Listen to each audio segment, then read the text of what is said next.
Welcome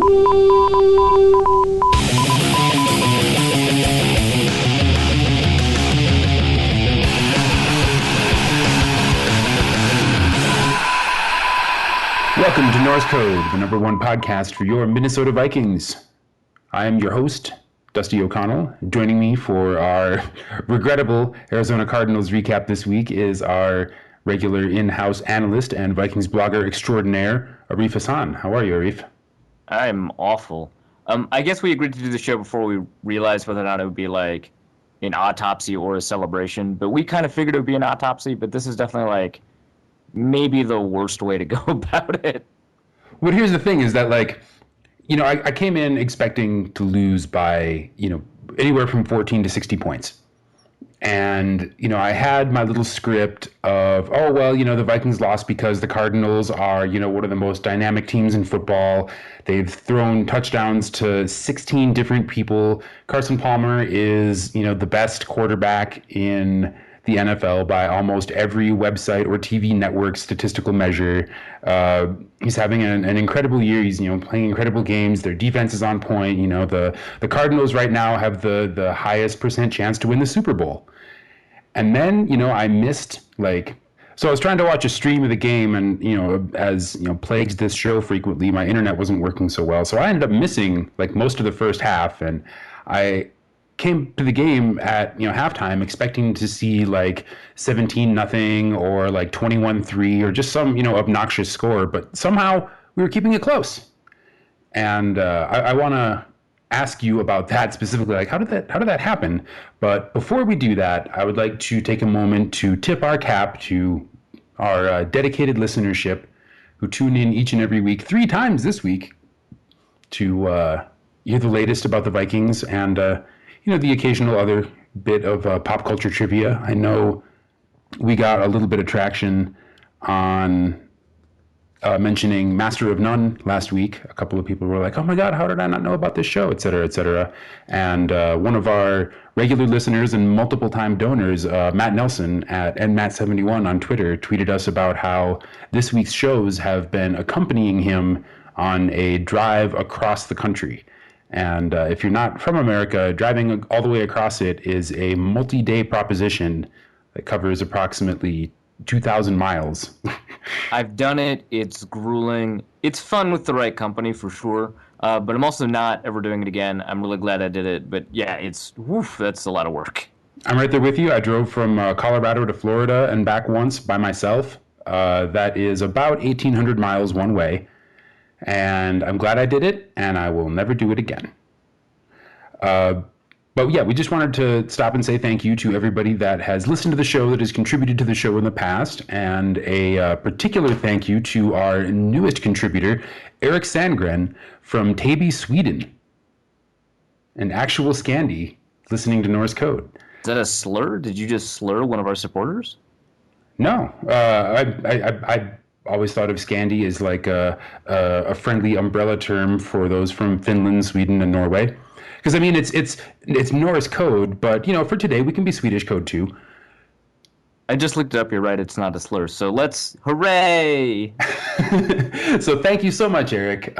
He sends us the note, keep it up, and thanks from the most devoted Vikings fan in Scandinavia. Well, that remains to be seen.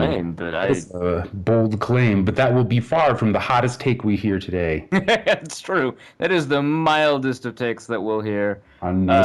I salute your willingness to make the take because it does show a level of commitment, regardless of the truth of it. So, thank you. Yeah, and your significant financial commitment to Norse Code places you in the upper pantheon of devoted Vikings fans anywhere in the world. And it's always gratifying for me when I see that we have people from all over the world checking out the show. It spurs me on to continue providing the kind of product that you all have grown to know and love. Okay, so back to that awful game. So for those who didn't get to watch or have been under a rock and this is your only source of Vikings news, I would suggest looking at other parts of the internet. The score was 23-20 Cardinals, unfortunately, and the Vikings had control of their own fate pretty much the entire game. including on the fateful last play, which we'll discuss later on. But as I was mentioning in the intro, I pretty much missed the whole first half, and I showed up to a game that was surprisingly close. Yeah, it was competitive. Well, and how is the score so low? Like, how did Arizona not just march down the field? Well, I mean, obviously I don't have access to the All-22, and I was in a bar, so I didn't have like the access to the delayed view that I usually get when I'm watching at home because I have another computer running that has a sort of delayed feed, so I can take a look at plays again. But I mean, from what I saw, and obviously this is not super great analysis, the Vikings were pretty effective on defense, which I think is most of it. Obviously, like they scored a touchdown on offense, so it's not like it was an entirely defensive effort. They did it. They scored from the 20, so the offense created their own yards. But I think that it's important to acknowledge that a team that they're top five in both offense and defense, but they're really a number one offense right now, especially with sort of the injury problems that the Patriots have right now. So to look at the top offense in the league and see them struggle, I think that's maybe more the story of the first half. I think that the Vikings did a very good job deterring some of those deep shots that we thought that Arizona was going to thrive on. A lot of that had to do with a well-known tendency, in my opinion. I don't know if that's actually the reason, but there's a well-known tendency in the Arians' offense and offensive schemes like Arians is to prefer a run in cover two looks and to prefer pass in cover one looks, or rather single high safety looks or no single high safety looks is the actual read. And because of that, the Vikings did have some level of predictability over what Arizona would do. And in addition to that, Arizona did have, I don't want to say a tell, but they were pretty obvious about whether or not they were going to run or pass. And that allowed the Vikings to figure out sort of what coverages they wanted to be in or what run fits they wanted to be in. Again, kind of just a really quick analysis after, an hour after the game.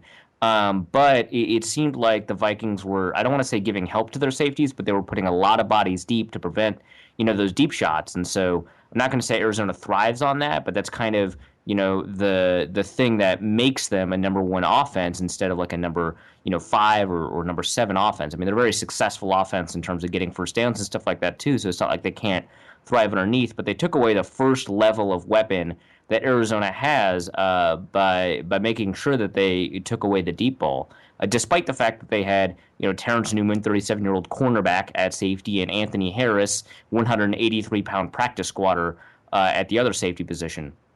And when that happens, Arizona either runs the ball or they tend to throw shorter passes that are a little bit predictable. They don't tend to run as many comeback routes, and we saw that Trey Waynes got confused on a couple of those comeback routes. It's not a very common feature in their offense. They do run a lot of slants and screens, and the Vikings were able to, I think, except for the first screen pass, and that wasn't even that bad, were able to shut down the screens, kind of like we've expected them to do all year until the Seattle game. And so that was, a big part of the defensive effort. I thought Eric Kendricks was very good in run defense. He had some issues in pass coverage. That's a different story, and it happened more in the second half. But the Vikings were very good in run defense, and they were able to hold David Johnson back. I'm sure his success rate was like all right and fine, but on key downs, I think the Vikings did a pretty good job of holding Arizona back. And because of that, they were able to force Arizona into punts or field goals. There was that one touchdown, and that was a pretty big one to John Brown. That was just kind of a blown coverage. But for the most part, the Vikings were able to hold it defensively. On offense, I think Teddy's statistics are going to look pretty good in terms of the first half, but a lot of it has to do with yards after the catch. And I think that's a good thing because I think that it means that Norv Turner, I don't want to say listened to us, but maybe kind of adapted to a shorter passing game that allowed Teddy to make quick decisions off of three-step drops, off of one-step drops, off of give and go type plays that allowed him to target receivers really quickly off of a pre-snap read and let them make the play. I don't think that's the same thing as game managing, but it did allow the Vikings to, I don't want to say march up and down the field, but to make enough plays to be competitive in a game where the defense was allowing them to stay competitive. They were able to score that touchdown, off of just a quick Kyle Rudolph pass, some Adrian Peterson runs that I thought were indicative of some pretty good play. He looked really good in the first half for sure. And that's kind of how the Vikings got to 10-10. It's because they were able to shut down the deep pass and the screen, and on offense they were able to run the ball and make some short passes, some of which turned into big gains. Now, just looking at the number of times we were able to hurry and hit Carson Palmer, it looked like you could really tell the difference between this Vikings defense and one that has a healthy Linval Joseph and Anthony Barr in it. I mean, Everson Griffin came up with a couple of big plays in the second half, but I mean, you could tell that we were not hitting as hard up front as we are accustomed to. Yeah, I think so, and I think that has to do with the fact that there was a little bit less bulk up on the line. I mean, the Vikings were still able to get, some pressure, and, I think Carson Palmer got hit in the legs a couple of times as he was throwing, but I think that you're right, that this rate of pressure, despite the fact that, the Cardinals tend to give up a little bit more pressure than, most offenses that are very, very good. This rate of pressure is probably not the kind of rate of pressure that we've expected to see, from like the Broncos game and the Lions game and stuff like that. But yeah, I think that the Vikings kind of adapted, which is nice, and you had a lighter front. But I think that it's very clear that they didn't have maybe the kind of personnel that they may have wanted to put on as much pressure as they normally do. And that showed up, and I think the Vikings still adapted well. And that's part of taking away the deep shots too. I think that the pressure wasn't immediate or instant, but I think that the threat of pressure was kind of always there, and that forced the Cardinals into taking these quicker routes. Despite the loss of Linval Joseph and despite the lower rate of pressure, I thought the front four, still did a pretty good job in terms of defending the pass. It seemed like this week our fumble luck kind of run out. I mean, the Vikings have been, historically this season at least, very, very good on capitalizing on fumbles and not coughing the ball up. Yeah, no, and it's not like the Vikings were due or anything like that, but it kind of puts into focus. I don't want to say the randomness of football, but like the issues that come with being reliant on one kind of turnover or over the other, and being kind of insulated from the impact of one kind of turnover over the other. So the Vikings were very good at recovering fumbles that they forced, and very good at recovering fumbles that were forced on them, and that creates. Maybe I don't want to say a false impression, but that gives us an idea of a defense that is a little bit more effective than you can project going forward. And we saw, we saw that happen. We saw, the Vikings, look like they had forced a fumble, but the player was down. Then we saw Jarius Wright fumble, and they weren't able to recover that. And then we saw that fumble at the end of the game. Not that it would have mattered, because I think if the Vikings had recovered it, it would have, ran out the clock. But still, the Vikings didn't recover that fumble, and so. There were a couple of instances, I think, where the ball hit the ground and the Vikings, couldn't capitalize it on the way they have in the past, which is kind of predictable. You don't want to say your luck ran out, because again, that makes it sound like you're due, but we kind of saw the other side of it. Well, exactly. And I mean, you can't. So it's nice when you're playing a game that is widely seen correctly as an uphill battle. It would be great to have a few things like that kind of go your way. And we got a couple of pretty close opportunities. Like Xavier Rhodes could have probably won the game for us twice. No, for sure. And I don't want to bag on him too much, because I thought that he played a good game, and you can't harangue a guy for dropping the pick six when he basically broke his wrist earlier in the game. Frankly, I'm just grateful that he was still in the game. Right, exactly. And I think that if the Vikings were down to... Well, I mean, I guess they were down to Terrence Newman and Trey Waynes, and then they had to put Blanton back in at safety in that situation. The other alternative is to have Josh Robinson play, something that I'm actually pretty okay with, but most Vikings fans are not. Still not as good as Xavier Rhodes. And if they're down to that, I mean, you're just more likely to have a game-ending mistake in a critical situation than if you have Xavier Rhodes in, who I don't want to say, well, at least he deflected the ball, because it seems like you're settling, but was better than I think most corners in a lot of the situations in that game at making sure that the pass was incomplete. And of course, he could have iced the game, and it sucks, and it's to a large degree his fault. But again, maybe he has a broken wrist. I'm kind of surprised that he's out there. That would have iced the game. That would have given Teddy the QB win. And it would have been huge in a lot of ways, but. Yeah, you can't win them all, I guess, and that's kind of what happens. And conversely, if Carson Palmer had completed the second Rhodes near interception, that probably would have been a backbreaker for the Vikings. I mean, there was functionally nobody in front of. I think it was Floyd that was the intended target for that one.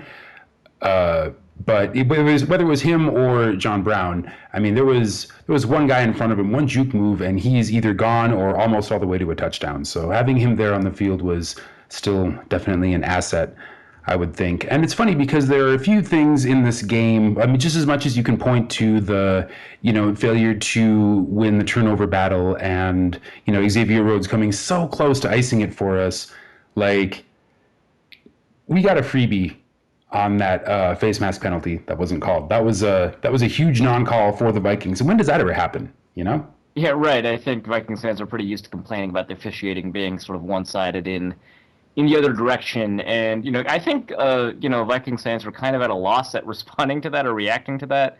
I kind of was because I'm just not used to such an obviously bad call going the Vikings' favor. And, a lot of people might listen to this and they say, well, Teddy got face masked and he didn't get called, so it kind of evens out. But I think that the Vikings overall over the course of the game were more generously officiated than the Cardinals. I'm not going to say that, if I broke down every penalty, every ticky-tack penalty, that it ended up going in the Vikings' favor, but it certainly felt like that to me, that the Vikings maybe received a gift or two more than the Cardinals did. And when you get a little nudge, you would be nice. I don't want to say capitalize on it because I think the Vikings may have capitalized on those specific nudges, but you want to sort of maintain any advantage that you can get.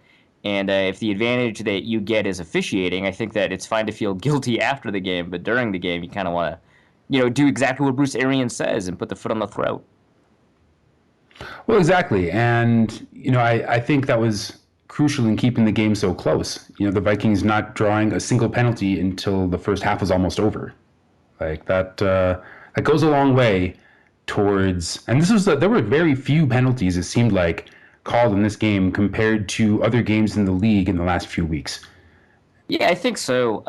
The only time I think I remember the game significantly slowing down for me is when I think it was like 2 or 3 successive flags in a row, and I kind of noticed at the time, while I was being annoyed at the game stoppage, that this was happening significantly less than in other games. Because I notice it all the time during games when you want some game flow as a fan, you're watching, and I think the players kind of want the ability to keep moving on to the next play, and then flag after flag after flag after flag. And it's kind of a compounding effect, right? Because if you get frustrated, you're more likely to commit an error of like the discipline variety, which includes penalties. So, I think that this game moved along a little bit smoother than normal.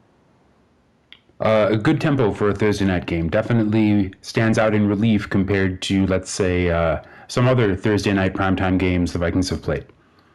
Yeah, and I think that this was just a genuinely better Thursday night game for neutrals and fans to watch. It was super exciting. It didn't seem, extraordinarily sloppy. I think the refs were maybe the sloppiest, but it definitely didn't seem like there was a case where, a team was getting boat raced. It wasn't a case where, teams were just playing dumb the entire time. And it didn't really detract from the. There was real suspense, real thrillers, highlight plays, a lot of disciplined play. It was a really good game, and it was nice that the Vikings were in it when I think everyone expected a huge blowout. Now, how much of that is on the coaching? We'll all get an opportunity to bag on Mike Wallace and Norb Turner with our listeners in the mailbag, but it's got to be tough to get a team like the Vikings that is, playing heavily injured. A lot of starters, probably a lot of, motivational forces on the team aren't there this week. And everybody knows how good the Cardinals are. Everybody knows how good Carson Palmer is. How do you motivate a team? How do you convince them that they have still the core strength to compete against a team like that? Yeah, I'm no motivational expert. I think that my my debate students when I was a coach can tell you that. But I was super impressed that Zimmer was able to bring the game close in the heads of the actual Vikings players. I don't know at that high level kind of what players think, but I do know that people really get affected by perceptual disadvantages, especially when they're theoretically as massive as the ones between, a relatively, healthy Cardinals. Obviously, the running back situation was, not healthy, but David Johnson's very good, so it wasn't as big of an issue. as it was for a beat-up Vikings team that just had, two huge losses in 3 weeks, and are probably worse off now than they were in either of those two losses from a personnel standpoint. And, on a short week, it's difficult to prepare, et cetera, et cetera. And I think that disadvantages the more injured team much, much more because you can't play natural football with people who are naturally not playing with the rest of the team. And so, there's a variety of challenges that compounded upon each other from a motivational perspective. And I think Zimmer, handled it well. And then he was able to say, hey, I don't believe in moral victories, but we can say that this team is always has the capability of being in it, which is huge. And I told my players, this and the other thing about how they were able to do it despite the fact that you had at some point 4 new defensive starters. So I don't know how we did it, but he's Mike Zimmer, so I trust that he has the ability to do it, and he did, which is nice. Well, yeah, and you saw reports how the team watched basically no film from the Seattle game. It was rather like this podcast. It was like, all right, that happened. We're on a short week. Let's do this.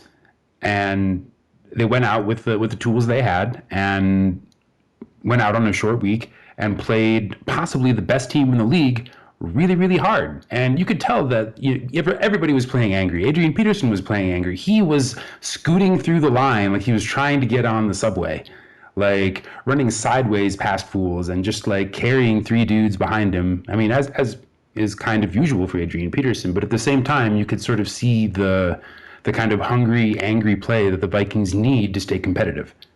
Yeah, it was nice to see Adrian play the way he did, especially in the first half. I thought that he looked really good at negotiating, smaller lanes to turn them into bigger lanes. It looked like he was about to break one for a while. And I was talking to some people. I was hanging out with like Andy and some other people that people from like Want to Find the Ticket and stuff like that. We were talking about the last game that I think Adrian played the Cardinals in. Maybe it was Adrian, maybe it wasn't, but it was the one in 2012. Where Ponder threw for like maybe 70 yards or something like that. And Adrian had this one run where it looked like he had teleported, and it was like very difficult. I watched it multiple times just to see what happened, and he teleported. And I'm not going to say that any run in that game looked exactly like that or is about as impressive, but it definitely reminded me of that. And I think that kind of underscores the fact that he was definitely impressive in the first half at producing. Sometimes when it didn't look like there was production to be had. Obviously, that fumble, which I don't know how much you want to say is Adrian's fault. I think that's more, the offensive line's fault for, allowing a player to get to that point in the play when there's a pitch. I mean, you can't protect the ball when you have to throw it backwards. So I don't want to say that fumble is on Adrian, although I did, mark it on my bingo. And so if you take away the biggest negative statistically of Adrian's game, then yeah, he had a pretty good game. Now, I don't watch nearly as much film as you do, but it seemed to me like in this game they were giving Adrian, like they were lining him up further away from the line to kind of maybe give him an extra second or so to accelerate and to read how the defensive line was kind of breaking down and try to find a gap and run through it faster. Did that seem like a real thing to you? Well, I don't know if they did, give him more yardage to run up because it's traditionally 7 yards, and I didn't count the yards. And again, I was like in a bar, but it definitely seemed like maybe had more to work with, or he knew what he was doing a little bit more. I don't know how to say it, because it certainly seemed like he had more of an ability to make those decisions, and possibly it's just because the offensive line blocked a little bit better, so it looked like he had an extra yard, or maybe they did line him up 8 yards back instead of 7 yards back. I don't really know, but it definitely looked like he had the ability to determine what direction the play was going to go in before he decided to go. And whether or not that's because of improved blocking or different set under center or whatever, it was certainly beneficial. So can we just put an end to the idea that Adrian Peterson will ever be a good pass blocker? Well, he had a pretty good blitz pickup on one play, so there was that. Matched up by a pretty bad blitz pickup miss on another play. I mean, I was. Look, you said, can we put to bed the rest of the idea that he'll ever be good. And if you find a flash, that's potential. No, I think you're right.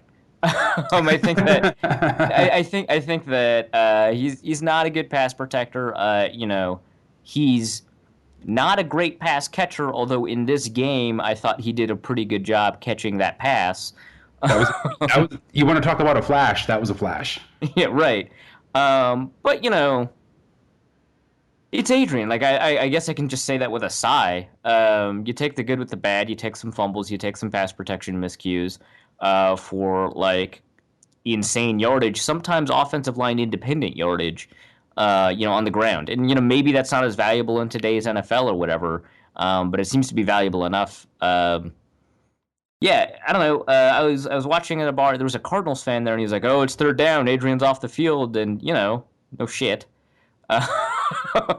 You run your offense in a way that maximizes your opportunities, or in theory you do.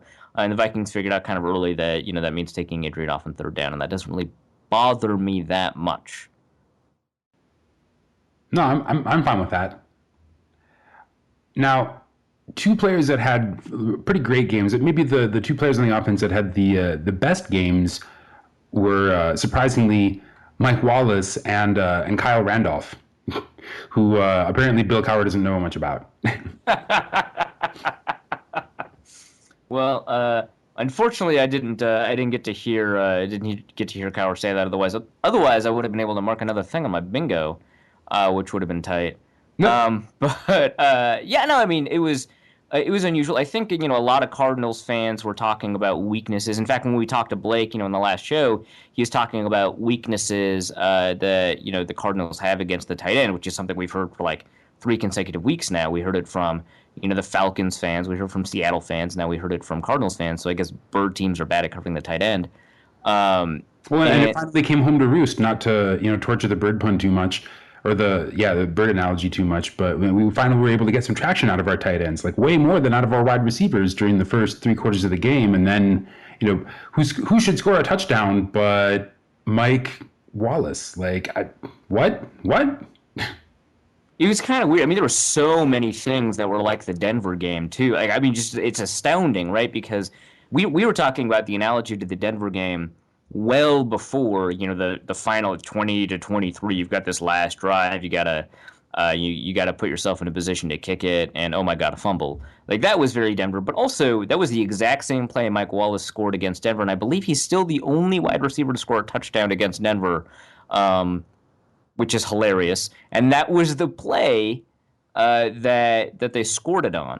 And so, and it makes sense. I mean, you got a short week. You go to, a game plan that most everyone is familiar with and has already installed, and you choose one a little bit far enough back so that they can't get enough film to do much about. But still, wow. That was a great touchdown. I thought it was great from Teddy because he was throwing from a super awkward platform. I thought it was great from Wallace, who was able to create some space. And yeah, I don't know, man. It's super Denver. Wallace also had obviously some other good moments in the game. I thought the crossing route that he picked up for some additional yardage, and he had one other catch in the game, as well as what I initially thought was like a Jerome Simpson type PI. I guess it was like holding, and then they decided to accept the roughing the passer penalty instead. I don't know. I couldn't hear in a bar. But I thought he had a pretty decent game. Obviously, that touchdown helps. The 42 yards help. Kyle Randolph.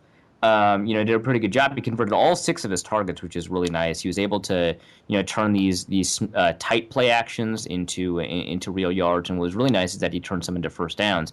Late in the game, there was that one reception that he, had to make a decision about either a first down or go out of bounds. And obviously in college, you can just pick the first down because they'll, stop the clock for a little bit.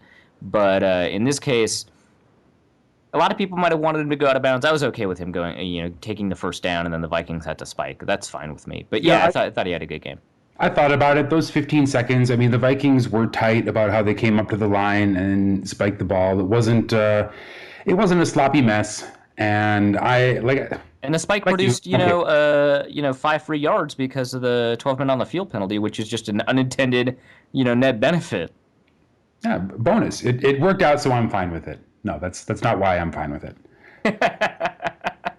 But I am still fine with it. I will say, though, that the game ended in the most Vikings way possible. Like you have this game, we all have the perfect like game script written for us to console ourselves with why we lost to possibly the best team in the league.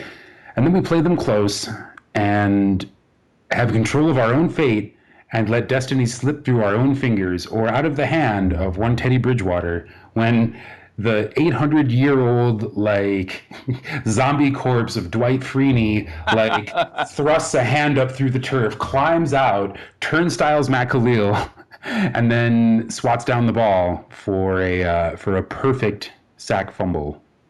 It was great because again, Blake Murphy, who's a guest on the last show, basically predicted this. He was like, late in the game, you'll see Dwight Freeney, it'll be a spin move. He only has one move. At this point in his career, he only has one move. In fact, in previous points in his career, he still largely only had one move, but he was better at it. And so you really only have to defend against one move. And maybe he was setting it up all game, just something I could believe if he wasn't like a rotational pass rusher that, didn't see the field all that often. And Matt Khalil, screwed it up. But if we want to talk about screw-ups, I think that we can dial it back a little bit and take a bigger picture. I promised people on Twitter that I was going to maybe power rank who is most responsible, but I think that the most important thing to take away here is that there were a lot of people responsible for that finally. It's a lot of people's fault, right? And I think obviously Dwight Freeney is that you can't get rid of the fact that a talented player made a talented play in a big time situation. So I think that Dwight Freeney, that's a big part of it. Whoever was covering, the receiver on the sideline, probably Patrick Peterson, that's a big part of it because this receiver was covered. Teddy had to adjust and change his throw to step up in the pocket and throw out of bounds. And so that played a big part of it. But I think that maybe the biggest thing that matters is I think Zimmer was the biggest problem. And I think that you should just take the field goal. And I know that the closer you are to the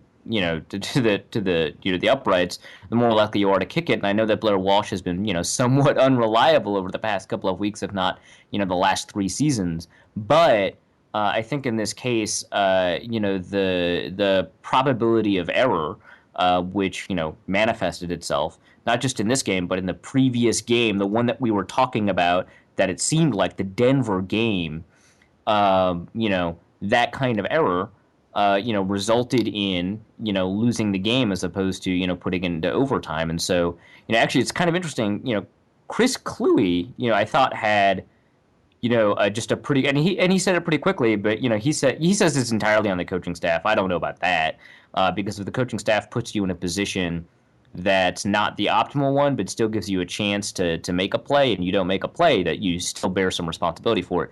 But his argument is just, you don't have any timeouts, you're well within range, you've got enough clock, so you run the ball once to where you need to go, the center, either hash, whatever, let the clock go to 5, spike it, and kick it, right?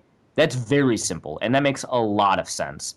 And I get it, and I get that it's kind of a largish field goal, and I know that Blair Walsh has had, some issues in the game, but it is kind of ideal kicking conditions. It's on grass that was really nice. It wasn't too beat up in the middle of the field. The grass is well maintained. There were no, there's no clods or slips or whatever. And it was really nice outside. There was barely any wind because of the way the stadium is constructed, and stuff like that. So, yeah, I mean, that's a big part of it. And I think I think that the meta strategy was the biggest part. But I think that North Turner also has a big part to play in it, because I think that the pass that was called, and I think Matt Bowen, who is former safety for the Chicago Bears, has done a lot of film breakdown for Bleacher Report, one of my favorite writers, talked about this and said, hey, you kind of, in this situation, you almost always want to just go with the quick out. Why was there a sideline route? Those take time. And time is not something you have a lot of, not just because of the way the clock is dialing down. Obviously, that's a big part of it. But also because, they know that you're going to pass the ball. They know you're not going to run the ball because it's 3rd down and you don't have any timeouts left. They know you're not going to run the ball, so they know you're going to pass it. So, they're going to have, their pass rushers pin their ears back and do everything they can to get you. And so you have less time than you do on a lot of passing plays where, maybe pass rushers are conflicted. So there's multiple instances where you're under time pressure. And if you choose a slightly longer developing route that has a good, a good chance of being covered, because the sideline, that's a defender, right? And so you basically, I'm not going to say a double covered receiver, but you've got a low percentage throw that you're looking for. That means that if that low percentage throw isn't there, that you have to take the time to throw it away. But you have to wait longer to be able to take that time, right? So that's a little bit on North Turn, is that you can throw like a quick out, or you can throw like just a quick corner, or you can throw a pivot or a whip route. Um, those are all 3-step, 1-step type routes that get you within field goal range and get you out of bounds in time and make for really easy, throwaways. And so, that's a big part of it. And then obviously, and I think that I'm kind of debating between sort of who, quote unquote, has more responsibility between Matt Khalil and Teddy Bridgewater. I thought Matt Khalil played worse on that play. I think that that's not like up for debate, but I think that in terms of, the kind of situational awareness that you need, and the kind of the kind of responsibility that you ultimately have on a play like that. I'm not going to say that Teddy didn't make a mistake there, because he has to know that he has an internal clock and he has to throw the ball away right away. The pressure was instantly there, so he obviously had to move in the pocket, and he did. He moved up. Someone said that he double pumped. I think that that's not quite true. I think that I thought it was like a 3-step or a 5-step into hitch, which is terrible timing for the last play of the game. But if it's a 5-step drop and a hitch, you have to hitch up, otherwise your receivers are not going to be out. And if it's a 5-step and a hitch, then you have to wait that amount of time to see if your receiver is going to be open. And then he had to move up into the pocket, which he did. I saw someone asking like why he didn't move into the pocket. He very clearly did move up, and he was throwing it away. And in the process of throwing it away, Dwight Freeney got to him. Matt Khalil should have just been better, and he should have been prepared for the specific move, and he shares an enormous amount of blame for it. But I think that, when you parse it out, there's a lot of people involved here. Teddy made a mistake. Matt Khalil, I think, made a bigger mistake from a talent perspective. I think that Dwight Freeney, played really well. I mean, Matt Khalil has had a pretty decent year. He had a bad game last week, but, he has had a pretty decent year, and so putting him in on his back is like no small feat. So, you want to give Dwight Freeney credit. You want to give Patrick Peterson credit. And you also want to talk about the coaching decision that it takes to get rid of the safe play for a much riskier play. Both from Zimmer, which you probably should have kicked it, and from Norv Turner, which is just like a really situationally odd play to call. So there's a lot of factors that confluence here about that final play, and it's kind of annoying. And I think that. And if you take a look at the receivers, I mean, because the broadcast actually shows you, either in a replay or in real time, the broadcast actually shows you, there weren't receivers open. I mean, the play was kind of done from the get-go. And Teddy doesn't really have the ability to see that immediately. And so if it's not immediate, if a pass rusher is there in under 2 seconds, you have to go. And he went, and he thought he had space, and he didn't have it. Well, so that's what really frustrates me about the whole situation. And you can see here where it's easy to put the blame on, the coaching staff's shoulders, is both Zimmer and Bridgewater came out into the press conference afterward, and they said, the plan was to try and get the ball out of bounds. If you're trying to get the ball out of bounds, why in the world would you run a slow developing flood route that requires a 5-step drop and a hitch? Like when the clock is running down, when the clock is your enemy, why are you setting up these, long, complex pass plays? Because you're not trying for the touchdown, right? Teddy doesn't have the arm or the time to launch the ball downfield. So why are you sending receivers on these long sideline routes hoping, or are you genuinely hoping they're going to beat their defender and Teddy's going to throw a touchdown? Like, come on, why would you do that? And, Teddy, if he knows he's going to throw it away, why is he double pump faking before he throws it away? Because if he had, of course it's easy to see this stuff when you watch a play in slow-mo, but if you watch Teddy Bridgewater, right as he's about to get taken out by Dwight Freeney, he pumps the ball, and if he lets go of the ball on that first pump, then chances are Freeney still hits him, but his arm is in forward motion, and it's ruled an incomplete pass, the clock stops, and the Vikings get a chance to kick. But instead, he pumps it, and then he pumps it again, and his arm is clearly behind his head. He's not throwing it forward. Freeney gets a hold of him. Ball goes down. Game ends. it just, for the way they described it in the post-game press conference, everything that happened up until then, like the play design and the play execution, and I mean, Matt Khalil sucks. Matt Khalil's making a very compelling argument just in the couple of big crucial failures he's had. And yeah, I mean, Dwight Freeney has one move, but it's a really good move, and that's why he still has it. But like, Khalil got owned from a talent perspective, and he's making a compelling case for next season's formula being fire Matt Khalil. But just from top to bottom, the design and execution of this play at this time made so little sense compared to almost every other option, like Chris Kluwe was saying on Twitter. Why not just kick it? Why not just run it once, spike the ball, and then kick it? It's frustrating. And I mean, and it's especially frustrating because, I mean, for a couple of reasons. Like, emotionally, it's just, like, really shitty to see a team everyone, had dismissed them, right? I had dismissed them. A lot of people had dismissed them. And the fact that they're in this game, gives you, like, sort of this emotional, I don't want to say high, but it puts you on, like, the precipice of an emotional, cliff or whatever. And so it becomes that much worse when it's a close game. And they don't deliver. But we just Viking it up. We just do something really stupid at a really crucial moment. Exactly. And I think maybe, I don't want to say maybe the worst part, but what compounds it is that it was like almost literally the exact same thing as what happened in Denver. And it seems like the coaching staff, didn't learn from it at all. And I get it. Coaching is like super difficult. And when you're under pressure, it's like much more difficult to make decisions. And it's not like, I haven't been in high pressure situations that I've prepared for that I've been able to execute what I've prepared for, even if I've had previous lessons. I get it, but you have to hold the coaches accountable for being in literally the exact same situation and not adjusting based off of the information, the massively valuable information that they learned from that situation. So that kind of compounds the whole thing about Vikinging it up. Like, it's just, it's just frustrating. But you can see exactly what wheels were turning in Nor's mind. You can see him thinking, this time it'll be different, as he's radioing it in. Yeah, right. Like his thought about like his long developing pass plays for most of the season. And the thing is, he had adjusted too. Like, he had adjusted for almost the entire game for a shorter passing game that was working. And he's like, but maybe I was wrong about those longer developing pass plays. But let me tell you, what about this final play? We'll show him this time. This time I'm going to look like such a genius. People will shout my name to the heavens, and it won't be with derision this time. Norval.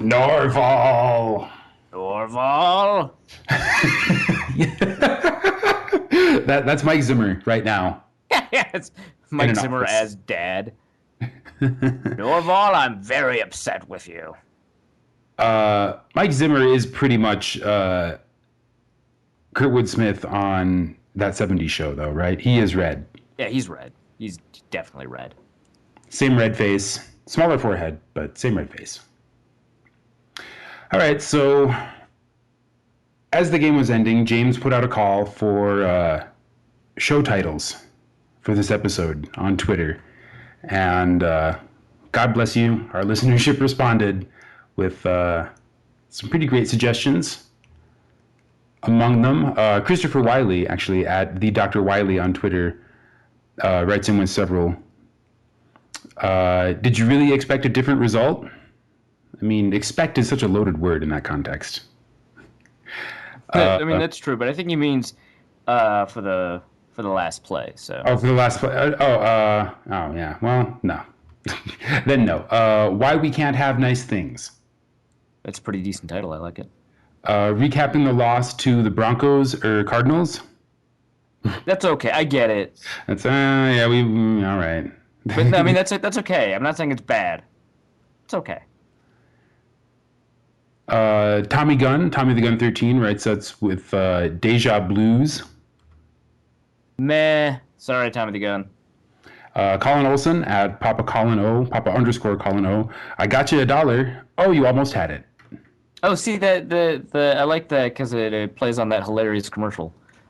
It's a pop culture reference. Those are always funny. Yeah, I think that's a limited pop culture reference. I don't think everybody would get it. I liked it, Colin. I'm not so sure that most people would get it. Matt Murphy at Murph Matt writes us, hey, it was a fun game to watch. I mean, yeah, but I think the amount of not fun it was at the end kind of makes the rest of the Well, I mean, fun. it's like a sarcastic like, aside from that, how was the play, Mrs. Lincoln, sort of Oh, thing. Like, it's like gallows humor. yeah. Okay. So I mean, yeah, but I mean, clearly you didn't get it, so it's not our top episode title. Swing and a miss. Matt Nelson at nmat71 writes us with the win that almost was. Oh, like the 30 for 30 title. I like it. Let's see. Scoldgers at Scoldgers Pod gives us a turnover.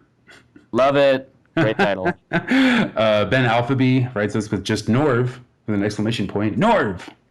See, most of the time when on the Daily Norseman, when they talk about Norv Turner, they just write Norv with an exclamation point. It's usually lovingly, and this time it's not. So, Irony. yeah. Ironic use of Norv, +1. Soren Hansen at Soren Hansen2 writes us with a few. We almost beat a good team. That's all right. Strip sacked by another 2-loss team. It's okay. My favorite, though, is Dwight Freeney spin moves. I like Dwight Freeney's spin cycle, actually. I think we could just like launch off of that. Dwight Freeney's spin cycle is a great title. I do like that a lot. I think that might be the prohibitive favorite for now. Josh Wilson at Joshua Wilson 72 writes a suicide watch, which I enjoy. But the problem is like it's so normal for Vikings fans that like I mean I love it, but like now you can't use it again. Suicide watch, more like back to work on Friday. Yeah. Kyle Segal writes us with one that is not fit to read on the air. It's very Kyle Segal though. More than 3 F-bombs. Yeah, yes, that is correct. More than 3. Thaddeus Maximus at School Viking 75 writes us with just a bit outside. I'm sure that's another pop culture reference that I'm not getting right now because I'm super tired. Oh, it's Bob Euchre.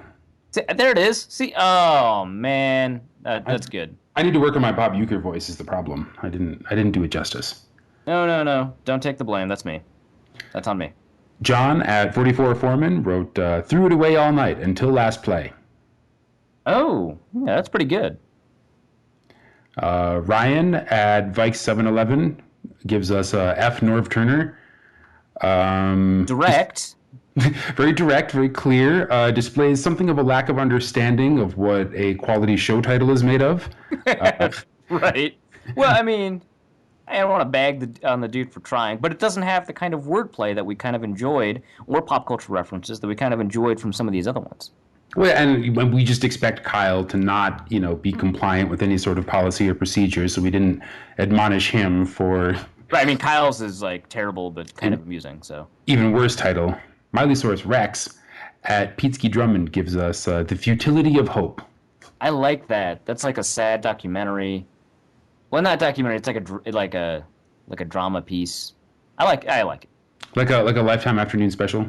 No, like a Sundance Film Festival award nominee. Come on, man. Oh yeah, about like some children in Afghanistan or something. Exactly. Some Somali refugees. Yeah. And then like some Sarah McLachlan music, but not actually Sarah McLachlan because then people associate it with the commercials and that's like cheesy and you can't make a good movie. But basically a Sarah McLachlan copy. Right, like acoustic guitar riff that's just like changed in a couple of crucial ways to make it not Sarah McLachlan, so ASCAP can't sue. Exactly. Yeah. Oh, also, if we change Josh Wilson's Suicide Watch to Suicide Squad, that would be both, I think, a decent title, a decent nickname for the Vikings, and a good pop culture reference. Why not just combine them all and go with Suicide Spin Cycle? No, that doesn't make any sense, Dusty. Oh. When has that ever stopped us? Well, actually, no, wait. When has that ever stopped me?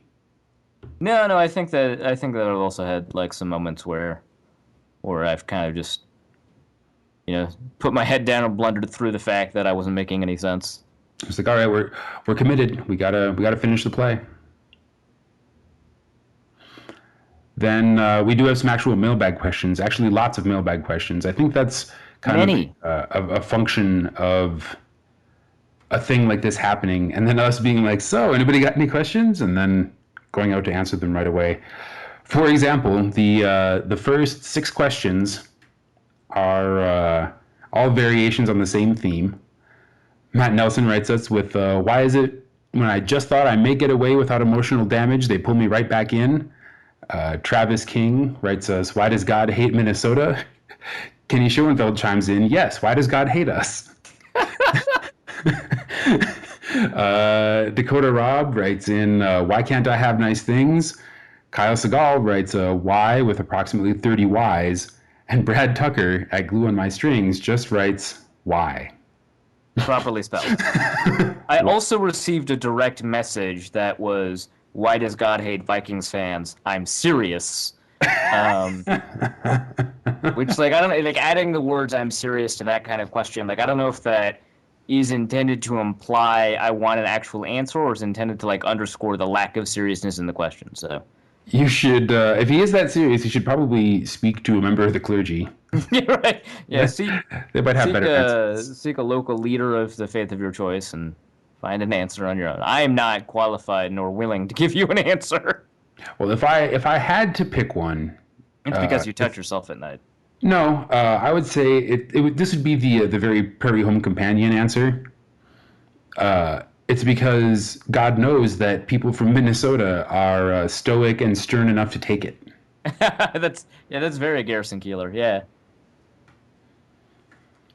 Next block of questions is coaching related.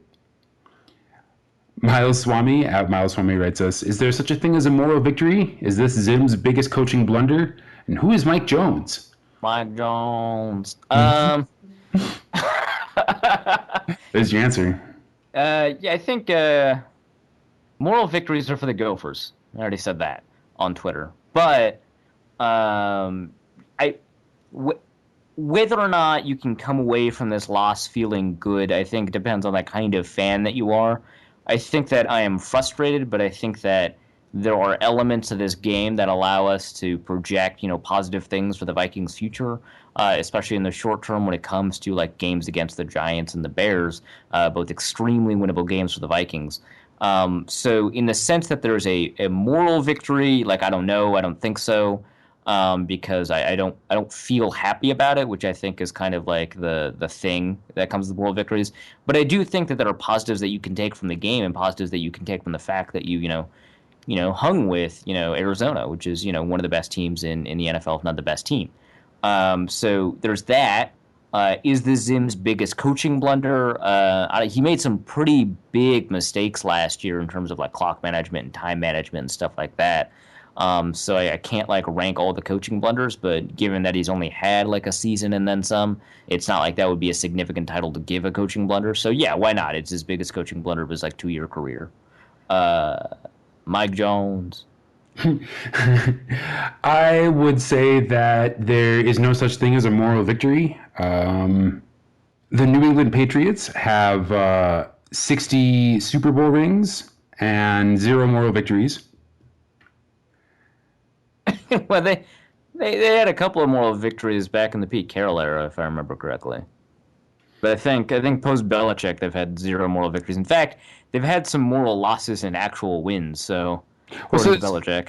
And so I guess that goes to my point is that a moral victory is something that a loser tells themselves to feel less bad about losing.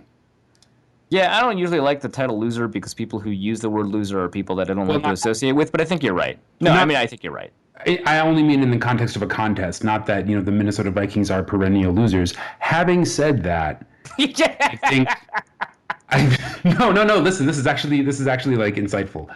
I think the Vikings good hedge there. Played the Cardinals really hard, yes, and when they had their own fate, in their control, and and a tie to go into overtime was in their grasp. We blundered it away. And we can play... Are you saying that's a moral loss because, like, the way that you framed it seems like... Well, I'm saying we can play the Cardinals close, and we can play worse teams. We can play, the Giants, we can play the Bears. But at the end of the day, we're still the Vikings playing those teams, and it's clear-ish that we stand as good a chance of being our own worst enemy as being beaten by the best team in the league. Yeah, no, I think that's like a reasonable takeaway. Although, if you ask Arizona Cardinals fans, they might actually say the same thing, given that their two losses were kind of baffling. The loss to Landry Jones, the Steelers, the loss to bad St. Louis. So, they'll say, like, hey, we can be a really good team sometimes, but sometimes we suck and we don't really know why. So you could say that about a lot of teams, some teams that are very good, including the ones that we played. But I think that you're mostly right. Like, hey, this is a team that has enough talent and enough ability and at times enough discipline to be, sort of among the upper echelon. But mostly it's characterized by a lot of these problems that crop up even in these high level games where they play, extremely well, that prevent them from being able to seriously take that title. If we had won this game, think about how ESPN would spend at least 3 minutes talking about the extreme defensive depth that the Vikings have and the extreme athleticism and how great we are at drafting and, how even with, half of our starters gone, we were able to take down the top team in the league. That's true. One play that has actually nothing to do with the talent of the players because you could have just chosen to kick it. One play changes, I think, the way ESPN analyzes the game. And I mean, in fairness, it changes the way that we analyze the game, not just because we don't talk about the final play for fucking ever, but we view it positively, like, oh, look at how clutch Teddy Bridgewater was to get us in field goal range, which, I mean, he was, but then he was anti-clutch, right? But he doesn't have the opportunity to be anti-clutch because of this play, so then we can only talk about how awesome Teddy is, right? So it does change a lot of things based off of like one decision on one play. High leverage decision, high leverage play, but the things that they would be talking about are things that occurred well before that play, including the amazing defensive depth of the Vikings, which, by the way, practice squad player, that's everyone's depth. You can always sign someone else's practice squad player. So that's like kind of weird, but sure. I mean, they had to move a CB to safety just to avoid having their other actual safety play. But definitely, that's actually, you're right. That's how ESPN would talk about it. And it's so like we're at a point now because the game ended the way it did, where it's like, should we torture and kill Norv Turner or just kill him? For example, Luke at AFC Young with a U writes us, why is Norv so bad at calling plays when it counts? The all-day fumble, bad call, Teddy fumble, same thing. Sean Smith at Eldon Romani writes us, what would Norv Turner have to do to get fired? Eat a small child? Or does the quality of our offensive line give him a pass? Carson Jenkins at CJenkin4 writes us, how many more years will we be stuck with Norv's all in caps infinite wisdom? And Ben Alpha B at Ben Alpha B writes us, Norv. You sure that wasn't just Ben saying the title again? No, I checked the conversation thread. This was that's amazing. Two different. Thank you, Ben. That's awesome. But yeah, so do we torture? So you're saying you sense like a common theme among some of these coaching related questions? I do not merely sense it. I have explicit evidence that it exists. Yeah, I mean, Norv's bothered me for a while, but I will say this. While he is certainly late to the game in terms of this particular quality I'm about to describe, he did do it last year, and I guess he did it this year. Maybe he'll learn his freaking lesson. He did adapt the passing game to the kind of personnel the Vikings have. Maybe it's a short week thing. Like maybe, we'll be back to like these agonizing 7-step drops plus a hitch and then, 8 people in protection who can't block a 4-person rush, whatever, right? But in this game, it certainly seemed like he had adapted to the kind of offensive line that the Vikings have, the kind of receivers, they have. Like, honestly, Jerry's right, Stephon Diggs, you could do something with them in terms of yards after the catch. And then obviously Teddy, his good intermediate, accuracy allows him to take advantage of some of these, shorter steps. He's got good pre-snap reads. He's one of the better, players actually in the NFL right now in terms of pre-snap reads, despite, sort of the fact that he's young and that he doesn't have a lot of time in the league. And you can take advantage of all of those things in a better way with a shorter passing game. He did that. So, whether or not this prolongs how long he stays in Minnesota, like it might actually, and whether or not that's a problem, it depends on whether or not he has the ability to continue adapting and evaluating the roster and evolving his playbook, which we know he's kind of slow to do. I think that, obviously this is like kind of a cop out, but you kind of want to wait until the end of the season to see if he's actually adapted. And if not, I'm okay shipping him out, but it's not like there aren't costs to learning a new system that would set the offense back or the quarterback back, that you'd have to endure if you fired Norv and hired a new guy. Like obviously, some people like Ken Zampese, the quarterbacks coach, the Cincinnati Bengals, who I think Mike Zimmer targeted at some point for maybe, that's a very similar system, if not the same system. So I mean, it's different because he learned a lot under Jake Gruden, I think, or Hugh Jackson or whatever. But I mean, Zampese is in the Eric Coryell tree, and so they kind of understand the terminology. And so, there's some instances where like maybe you don't have as much of a transition, but for the most part, you want to balance the costs of a system change against the likelihood that the offensive coordinator that made mistakes has the ability to fix those mistakes. So we won't know that until, again, the end of the season, which sucks because he's been extremely frustrating up until this point. So does Norb actually suck at calling plays when it counts, or can some of it just be chalked up to variance or poor execution? I think that's more memory effect than anything. Like after a big play, if you have a standard play that is successful or unsuccessful, you are less likely to remember it than if you've got a cute play. And honestly, a lot of people are like, "Oh, you got a big play, you screwed up by being cute," and that's happened a couple of times this season. But honestly, it's not like that's actually a bad time to execute. Maybe not a trick play, but a constraint play or one that's supposed to catch the defense off guard, because they are off guard. Like, I mean, what better time, actually, honestly, to execute, a trick play? Now, if you do it after a big gain every single time, I think that they're going to begin to, expect it. But like, that's a time when the defense is off balance. Maybe psychologically, maybe in terms of getting their players set, whatever. But that's actually maybe a time to do it. So that I don't think is as much of a problem. Now, in terms of red zone play calling, like I think that might be an issue. I think that the Vikings are scared of throwing in the middle on the red zone. And at the beginning of the season, we saw an interception throwing to the middle of the red zone, so I can like see maybe why they're scared of it. But I think they should get over it because they don't call very many routes that break to the middle in the red zone. Some of the routes that do have been dropped or whatever, so that's not really North's fault.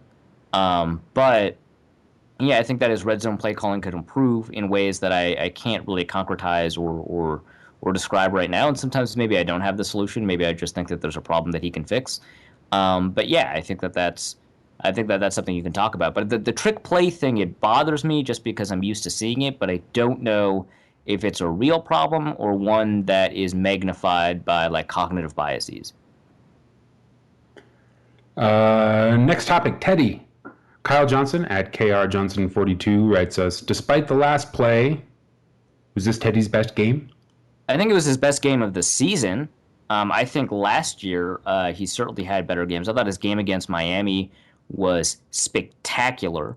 And I think that his game against Chicago last year to close the season was also awesome. The difference, I think, of course, is that the Cardinals have a better defense than last year's Miami or last year's Chicago. So that's something you want to take into account. And if that's something you want to take into account, then maybe not. Statistically, his game against the Jets last year was probably his best. If you want to take a look at adjusted yards per attempt or adjusted net yards per attempt or whatever, I thought his game against Detroit was spectacular this year, and I think that's the kind of one that you want to match it up against. I think that maybe in terms of a performance, his second half performance against Denver was one of his best. But you can't say that's the game, and so I think that overall in the Cardinals game, he played better than he did in the Denver game. But I think that his performance in the second half of the Denver game was truly something special, and so that maybe is sort of the peak of what I've seen from him this year. But last year, I mean, he had some pretty astounding games, and so those two games at the end of last year, I think, are probably the biggest for me. But this year, I'd say maybe the Detroit game was maybe his best. Next, a question and then an answer from two completely unrelated people on Twitter. Robert Anderson Jr. at TB5 Guy writes us, can we get an end to the Teddy isn't our future quarterback truthers? And then Austin T. at AD Tyson on Twitter writes us, draft a quarterback. That was absolutely Teddy's fault, just dumb. So I guess no. Sorry, Robert. Not gonna happen. Is the answer to that question. I mean, you're not gonna see it until he pulls out like a big performance in the playoffs because people have like honestly really stupid evaluation metrics. But Austin, if you're listening to the podcast and you think I called you stupid, I did. Sorry, I don't like to insult our listeners very much, but that's kind of annoying because you can't really judge a player on one play in one game, especially because he has shown phenomenal clutch tendencies in previous games, and we kind of outlined how, he made some mistakes, but I don't think that he was the primary at fault, and there are some, I don't want to say excuses, but mitigating factors to his specific play that I think don't mean that you reevaluate the quarterback position entirely, especially when it is hard to find quarterbacks, even quarterbacks that are playing at an average level, which is what I'm arguing that Teddy is playing kind of at, much less one in this draft class and just in general. So, sorry, Austin. Love that you listen to the show. Hope you keep listening. But I think that that's emotional. I think that maybe you're a little bit emotional after a big loss. I understand that. That's okay. We'll give you a chance to redeem yourself. Just tweet back at us with a couple of names of quarterbacks we should draft. And well, exactly. This year's draft class is maybe not ideal for that. It's not special, no. All right, next batch of questions. Anthony Skubik at Scubsy on Twitter, I guess. How impressed were you with the rookies and their performance? Is there more to come? A lot of rookies, so a lot of performances, but I think that you primarily mean Edmund Robinson, Anthony Harris, and Trey Waynes. So I'll start with Anthony Harris. Obviously I wasn't able to see everything because we don't have the All-22 yet, and I was kind of distracted, drinking and eating and talking to friends. But I thought Anthony Harris played a very good game, from what I saw. So that's nice. Obviously, there were some issues. He got blown up by Larry Fitzgerald on a touchdown. He had a couple of other issues, maybe one or two, getting off of blocks. And that's something that, you expected of him because he's 183 pounds. He is a slight person. So, yeah, that's... I think overall I would call it positive, which is nice. Practice squad player, kind of weird, but okay. Trey Waynes, I would say is mixed. I think that he had, there's one play which ended up either being a long gain or a huge touchdown. Absolutely was his fault. He broke inside when he shouldn't have. Rookie thing, whatever. But yeah, that's a problem. He had two or three other plays that were I don't want to say pretty big problems, but problems because he didn't anticipate the comeback route. There was a play where I thought that exact same thing, but it might have been Eric Kendricks' fault. You'd have to take a look at the film. But he also had some pretty good moments, like some great moments. Obviously, forcing the drop on at the very end of the game against Larry Fitzgerald, that's fantastic. And then he also had at least one other good play that I can't remember off the top of my head. So I would say mixed, but not nearly as positive as Anthony Harris, who also had some issues, but was mostly positive. I think Trey Waynes had some issues, and largely, I guess you'd say if I had to give him like a PFF style grade, it would be in the negatives, but I wouldn't say it was in the red. And then I just honestly didn't get to see much of Edmund Robinson, so I can't really tell you. But there's a bunch of other rookies in the game. Go Michael Pruitt. I love that you played those one or two catches that you had. TJ Clemmings wasn't as terrible as he has been in the recent past, but he's still not good. There's a lot of rookies playing for the Vikings, right? They get so many, so I can't go over all of them. But that's, I think, what your primary question was about. And Ben Peterson has a question about Trey Waynes that you answered. Zach Hansen and Roberto Bautista also noticed the same things you did of Anthony Harris at safety. Paul Allen, the guy that calls the games, also thinks that Harris is legit and that the Vikings could use a fresh set of legs. So it seems like we're all on the same page with a couple of outstanding rookie performances tonight. Hooray! Next segment. To the offense. Josh Bjork at Iowa_Josh writes us, when do you bench 28 for fumbling? Never. He's still the best running back in the league. Yeah, it's Adrian. Sorry. You don't? I like Jarek a lot, so it's not like you downgrade that much from Adrian to Jarek, but why risk it? I think Jarek can do some really serious good work for the Vikings, but why? Well, like Homer Simpson once said, why have hamburger when you can have steak? Yeah, I guess. Yeah. I mean, there's a lot of reasons, Homer, but in this case, yeah. I mean, I like hamburgers, but steak is better. Yes. Charismatic at Hype Solo 1253 writes us, how exactly did All Day get that bad rap as a receiver? Has he been that bad? And won't more hits, presumably from offense or from defensive lines, wear him down? Um. Well, if he's talking about like more, if he's saying that he should get more receptions uh, instead of carries because the hits from the offensive line will wear him down, then I mean, there's still a wear and tear effect from getting tackled, ahead of the line of scrimmage instead of behind the line of scrimmage. Obviously, it's like a smaller effect, but research shows that touches are more predictive than carries or targets or anything like that in terms of predicting running back wear and tear. Obviously, age is a big factor too. But yes, Adrian is actually, yes, he's bad at being a pass catching back because he's not very good at catching the ball. I mean, last week, he was wide open. It was probably a touchdown. And he dropped, a pass in the end zone on an arrow route. So, I mean, that's why, because he's not that great of a receiver. A great catch in the game. Overall, did a very good job in the game. So I'm not saying like, yeah, screw Adrian or anything like that. I'm just saying, I mean, there's a reason, and the reason is grounded in like fact-based reality. Well, all right. uh, Quad City Hawkeye, with an at of the same name, writes us, worst offensive line in Vikings history? John Herzog at Little JTH concurs, how do we fix this O-line once and for all? And Lonnie Callies at Lonnie Callies on Twitter chimes in with, at what point do we look into a new O-line coach? Is Bill Callahan the only O-line whisperer in the entire NFL?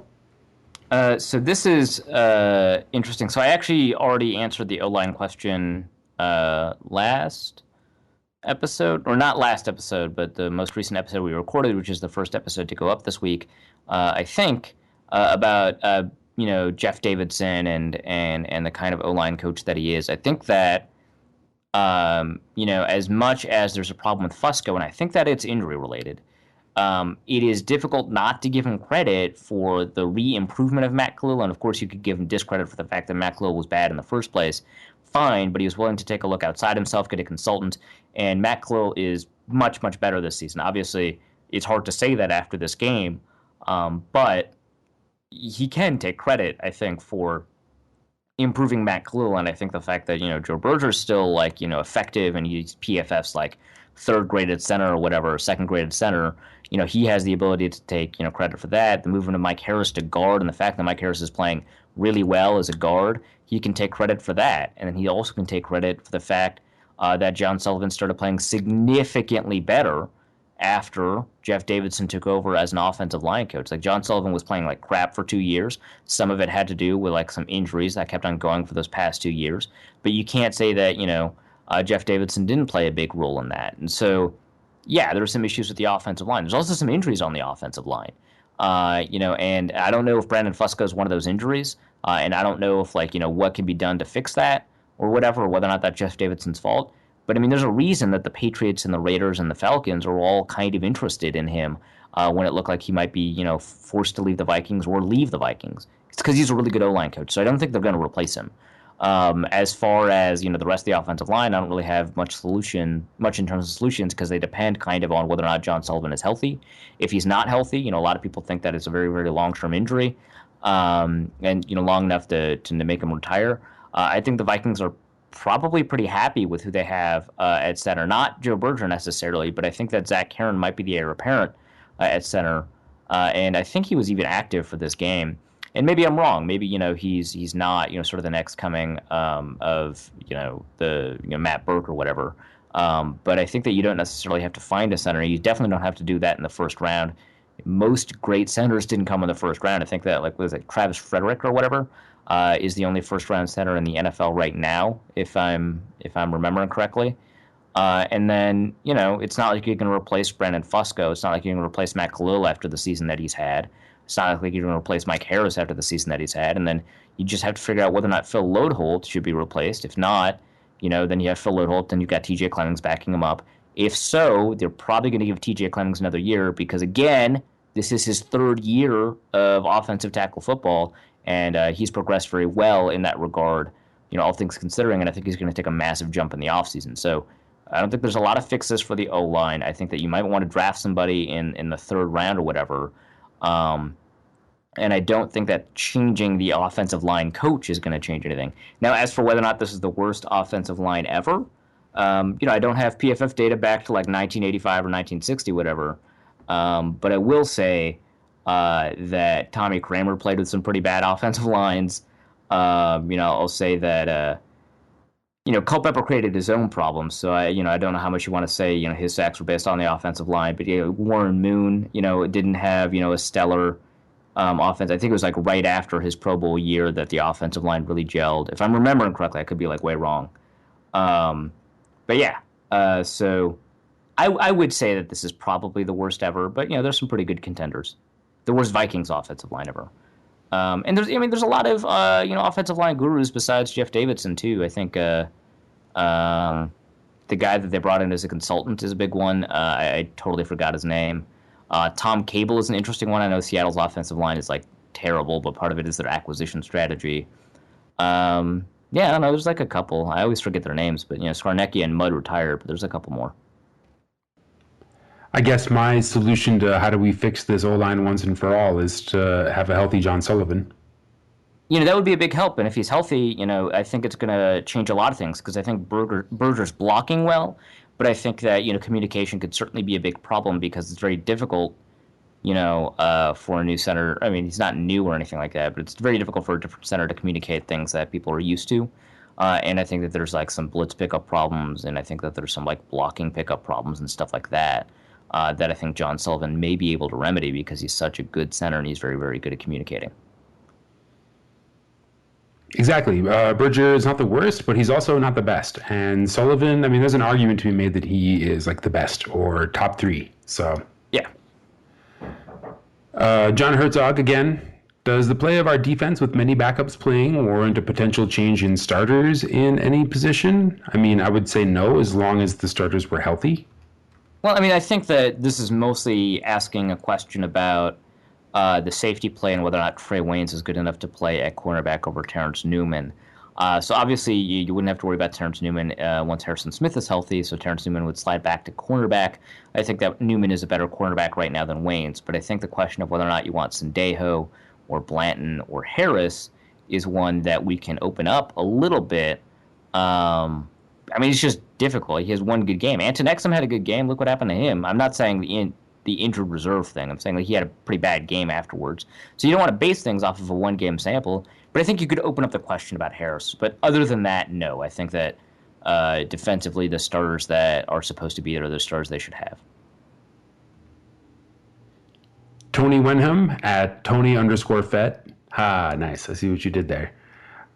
Did Charles Johnson get any snaps on offense? If not, why not? I don't know if he did. I didn't see him, on any plays. But if Adam Thielen got a reception, I'm pretty confident Charles Johnson got some snaps at least. But if he didn't, the reason that he didn't is I don't know. Mike Wallace had a pretty good game, so it's not like you could argue that we should have taken Mike Wallace out. Although that's something that I think they should do going forward, is they should move more Charles Johnson snaps in and Mike Wallace snaps out. And something that I argued before this game too. But maybe he's slow picking up the playbook. Maybe he's not physical at the line of scrimmage. That was the problem with Greg Jennings, ostensibly. The physicality at the catch point's a problem. Maybe his timing is off. I don't know the actual reason, but there's a lot of reasons that a receiver who was billed as raw coming out and was still billed as raw, right before he signed with the Vikings at like age 26 or something, is not seeing the field. So who knows?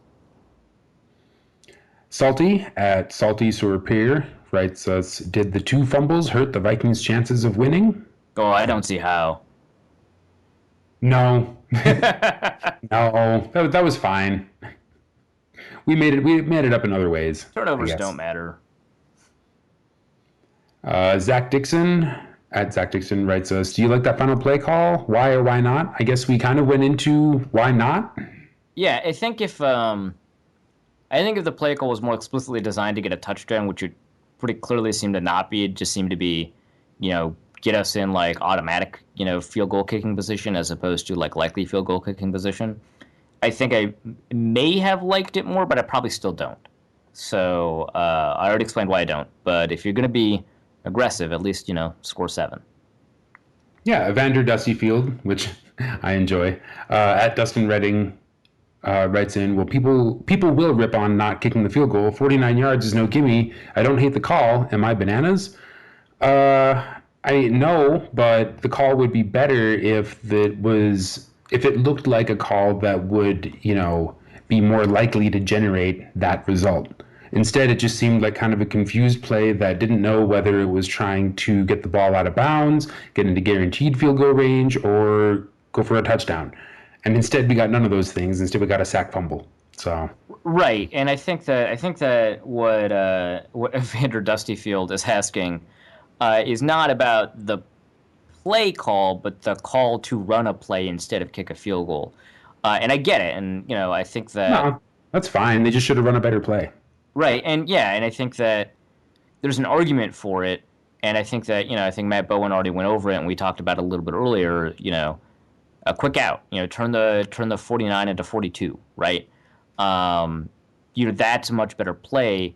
I still think that you need to make a decision about whether or not you're going for a touchdown or a field goal, and I think that the optimal field goal strategy is to take, I don't want to say low percentage, but lower-ish percentage, 49-yard field goal over, sort of, I don't want to say the disaster-laden, but like the problematic, that sounds like a social justice thing, but, the minefield that involves changing your field position through the air in order to maximize what you can do. If you run the ball, you get 5 yards. That's already a 44-yard field goal instead of a 49. Then you spike the ball and then you kick it. So, you're not bananas, and it's a totally rational thing. But I think that the play is sort of. I still disagree. But even if it's a better decision to change field position, I think that the play that they ran was a poor way to do it. I forget who posted it. It might have been Chris Kluwe, but I don't know why he would just like have this statistic handy. But I think I saw that Blair Walsh is 70% in his career from 49 yards and 79% in his career from 40 yards. So like we're still talking about. I mean, whether you go. Those are small samples. You should probably just use generic field goal average percentage. Yeah. Percentage. Well, at any rate, I imagine the numbers are not that different for an average kicker. I mean, I know Blair Walsh used to be really good at kicking long distances, which, if anything, should make you want to favor the longer kick a little more. Like, and right, if it's not a lower percentage kick, then. Or even if it is, maybe the percentage is so low that the risk of disaster, like you were saying, is so high that it balances out, and you should just kick the stupid ball. Stupid ball. Stupid ball. Stupid football. Stupid sexy football. Feels like we're throwing nothing at all. Parker Fisher at Fisher Parker writes us, with the secondary in shambles, the offense looked decent. I'm not even mad about losing to the best NFC team. Well, damn it, I'm mad. But I get you, man.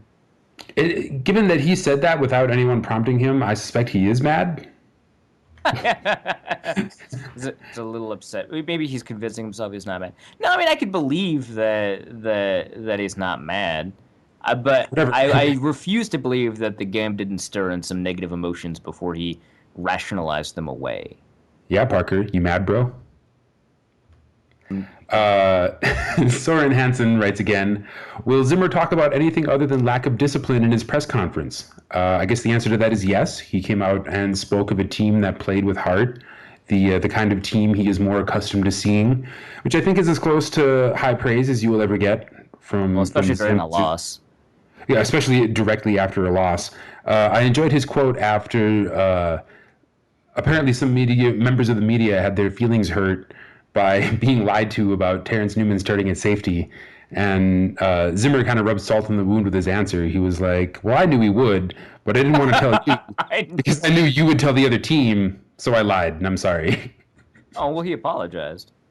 Well, but he still lied, and he knew why he lied, and he was right. I mean, the media would have immediately printed the fact that Terrence Newman would be starting at safety, and they would have, you know, processed it ad infinitum during the short week and given a bunch of free intel to the Cardinals. So yeah. Sure, maybe they would have tried something deep if they had, game plan for the fact that they would have a cornerback at safety. Who knows? Who knows? who can possibly know? We don't. I broke my crystal ball the other day, so.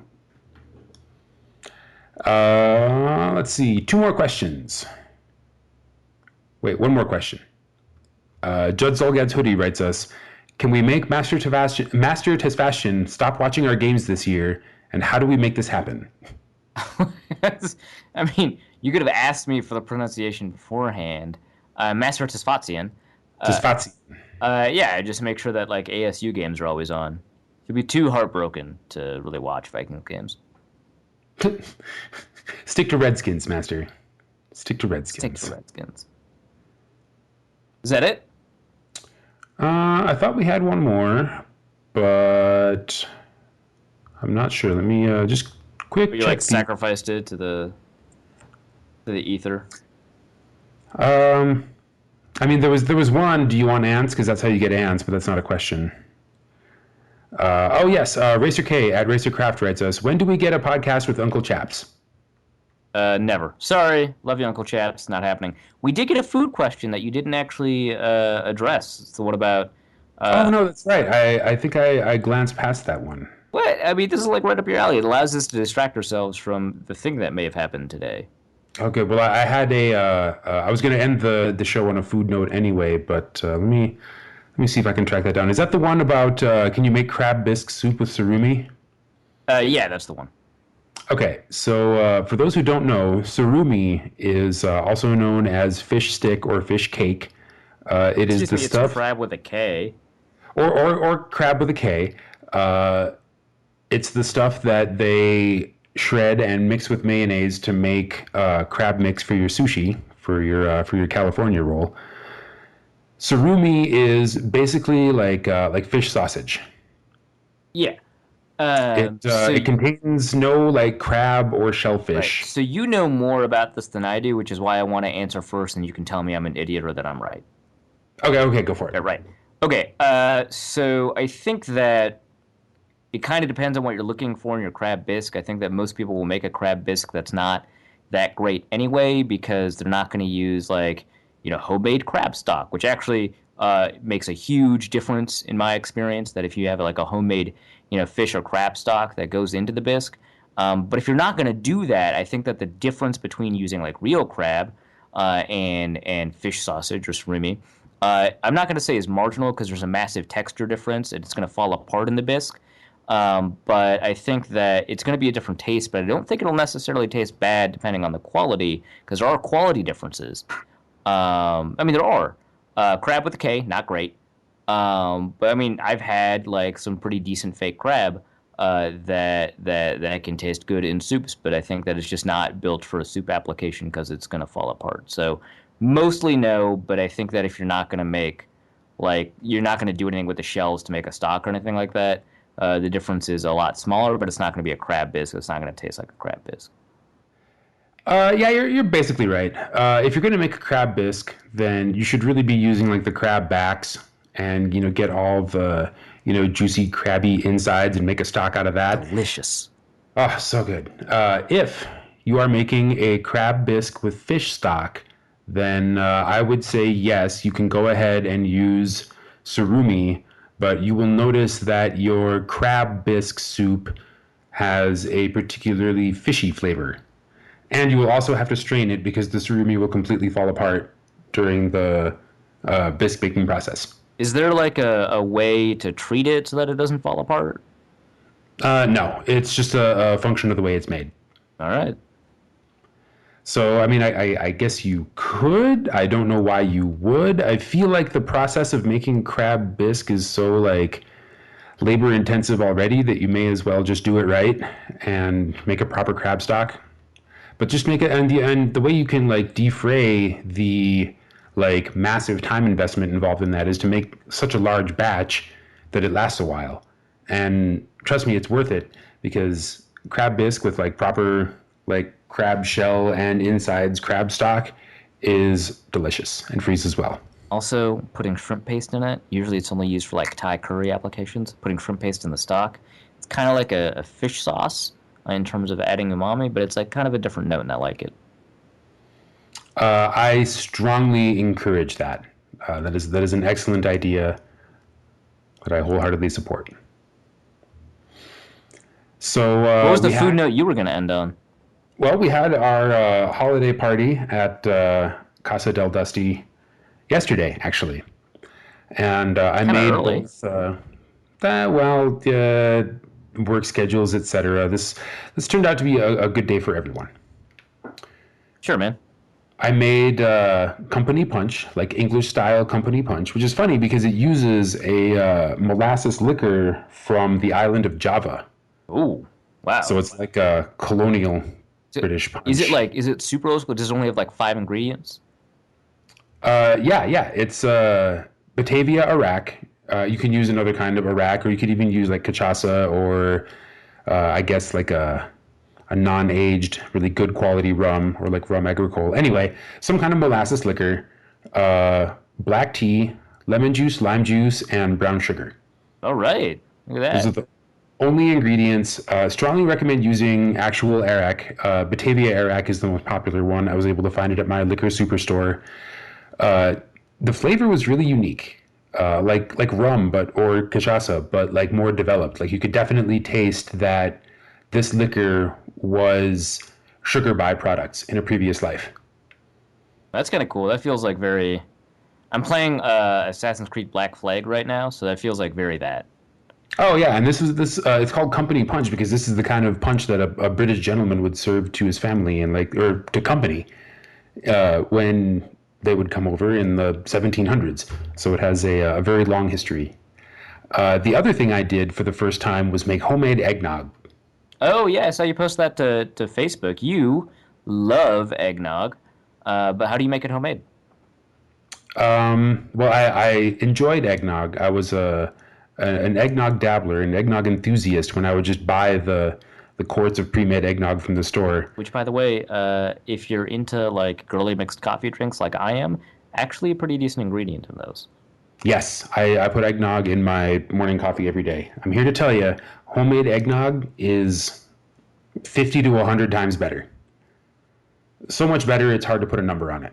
And it's actually pretty easy to make. The one suggestion I would offer to people is to just find, like, go to Whole Foods and get like a couple pints of pasteurized egg yolks and like a pint or two of pasteurized egg whites, because the most time consuming part of the process is separating the eggs.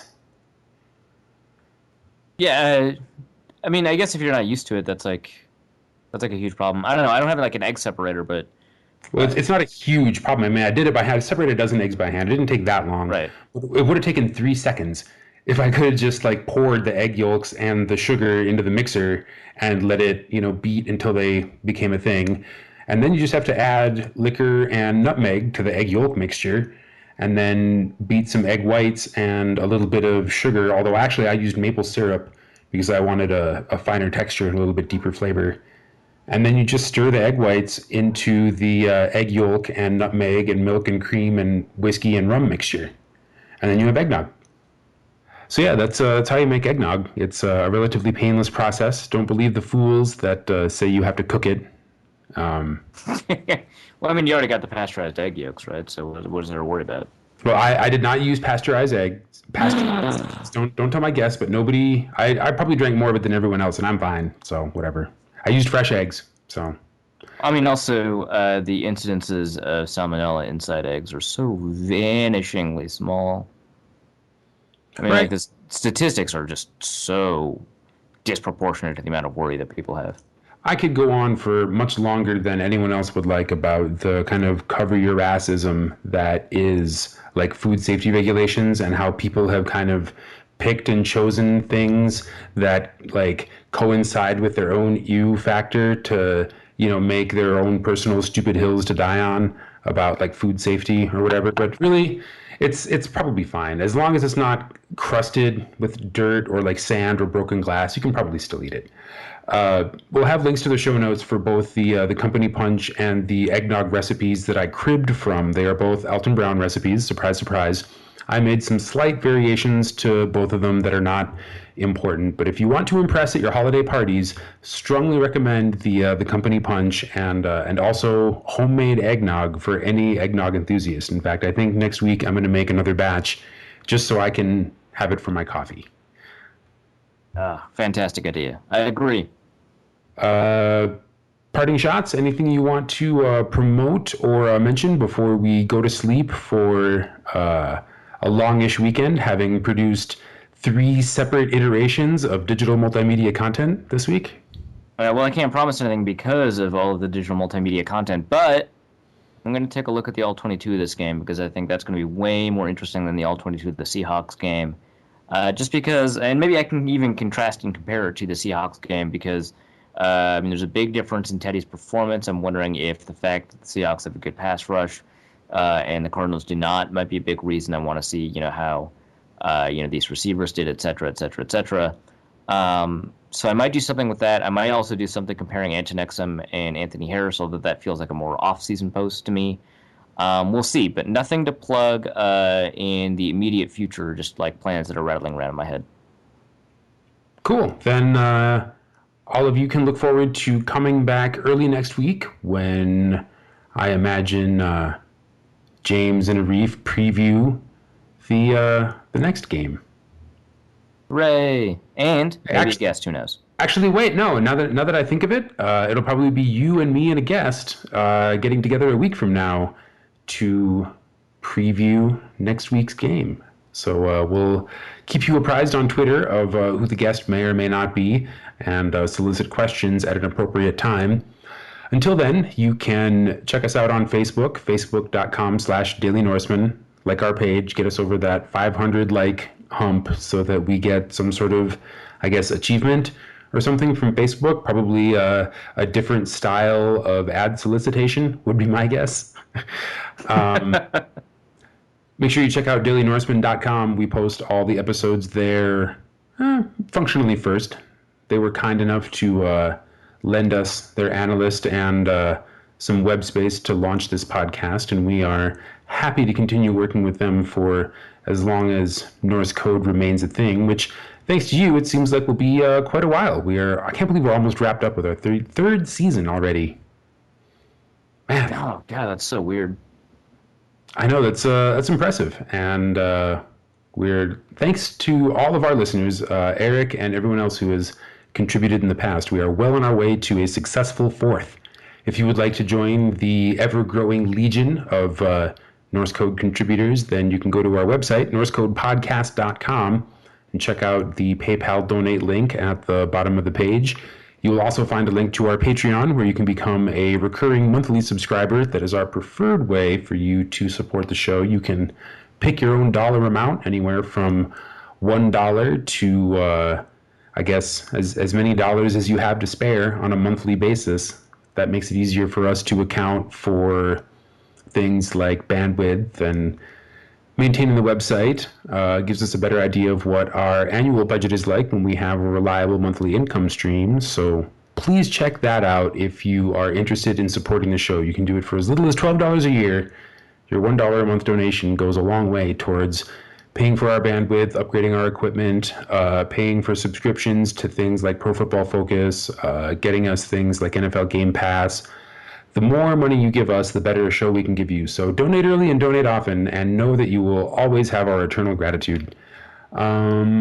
You can follow Arif on Twitter at ArifHassanNFL. I am at Dusty O'Connell. Our esteemed producer James Wagachnik runs the Norse Code Twitter account at NorseCodeDN, but his personal account can be found at Big Mono. Did I miss anything? I think we have successfully pimped ourselves. Yeah, no, I think you got everything. The show. All right, sweet. Then we will see you next preview. Until then, Skol Vikings, keep your chins up. Oh, and our formula is this: keep Teddy alive. We'll see you next week. Norse Code is the official podcast of the Daily Norseman SB Nation blog and is produced with cooperation from Pompous Jerk Productions. Pompous Jerk Productions. Attitude with attitude. The opinions expressed in this podcast are solely those of their contributors and do not reflect official positions of the Minnesota Vikings, SB Nation, the Daily Norseman staff, or PJP. No information in this podcast should be construed as gambling advice. Please obey all local gaming laws. Our formula is this. We go out, we hit people in the mouth.